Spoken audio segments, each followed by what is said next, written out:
New Jersey gubernatorial candidate Jack Ciattarelli and Congresswoman Mikie Sherrill squaring off in their last debate before the election, focuses mainly on high cost and public safety. On day one, I'm declaring a state of emergency on energy prices, freezing rate hikes. I'm going to take on the PBMs. Those are those middlemen that can drive up drug prices up to 10 times, driving down your health care costs. And I'm going to ensure that I'm taking on those landlords that are colluding to drive up your rental prices. My opponent has put forth an illegitimate plan that isn't feasible. Even the governor, a member of her own party, has said that I don't really think you can do that. There are 77 incumbent Democratic legislators, 52 of which are on the ballot this year, and not one has endorsed her plan to get electricity rates down on day one. Wow.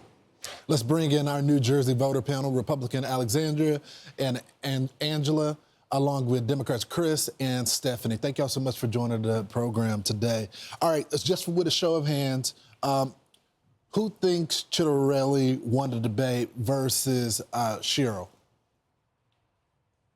Okay, Ciattarelli, and then let's go with Sherrill. Okay, so let's go to some of the issues right here. When it comes to public safety, let's get their response on that, and then I'll get your reaction. Let's watch it.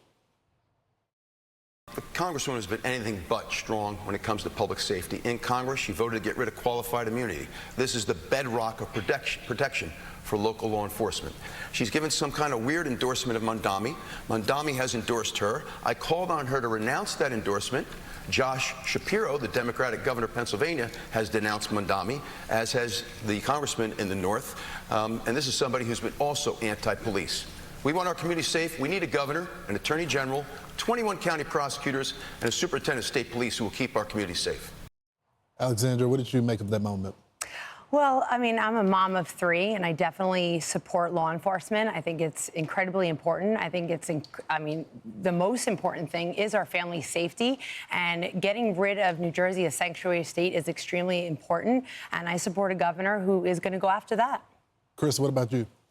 As far as talking about a sanctuary state, I think we still need it. I think the law has to work for the citizens and not just the government.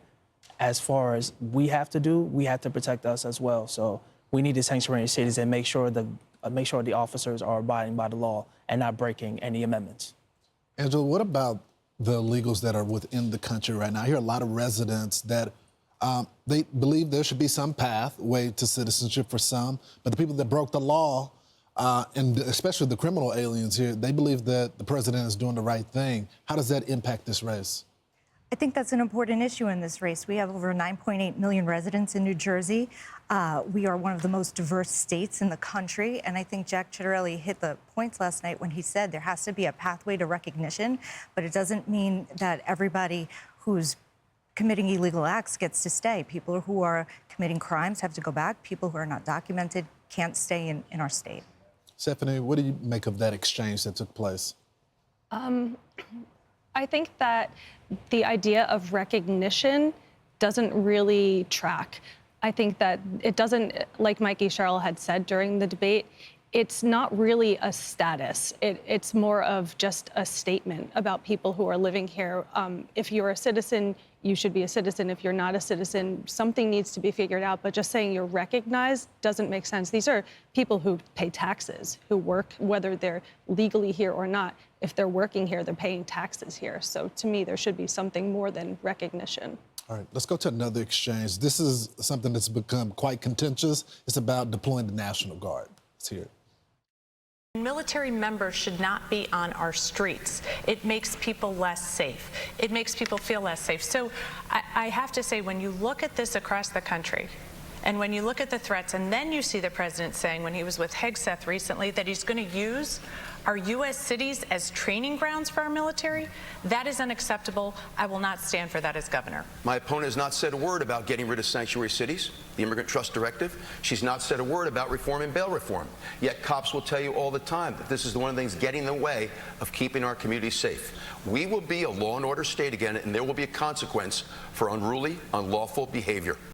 So, Chris, what about that? It does seem like a lot of our cities are out of control, and the message of defund the police and all that is not attractive to a lot of voters. What about you?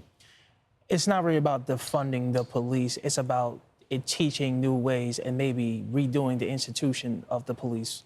So basically, like I said, make law enforcement work for us. We are the citizens. We actually live in the societies. We live in the cities. Being the kid that was raised in the city, I was raised in Elizabeth. I'm from Roselle, so being raised in those type of cities where they have issues of crime and sometimes drugs, we have to actually have the police actually be out there knowing who we have. I'll end with you, Angela. Where do you fall on this issue? Bail reform is a huge issue in New Jersey. There's been a lot of debate back and forth over it, and I think it's time to address it. We need law enforcement to be able to do their job. We need them to go out and keep our streets safe. And unless we deal with bail reform, we're not going to have that. Real quickly before we go, after watching the debate, did it change any of your minds? If it did change your mind watching the debate, raise your hand. So it had no impact. No. All right. We appreciate y'all so much for joining the program this morning. Thanks for having us. Thank you for having us. Thank you, sir. I'm Steve Ducey. I'm Brian Kilmeade. And I'm Ainsley Earhart. And click here to subscribe to the Fox News YouTube page to catch our hottest interviews and most compelling analysis.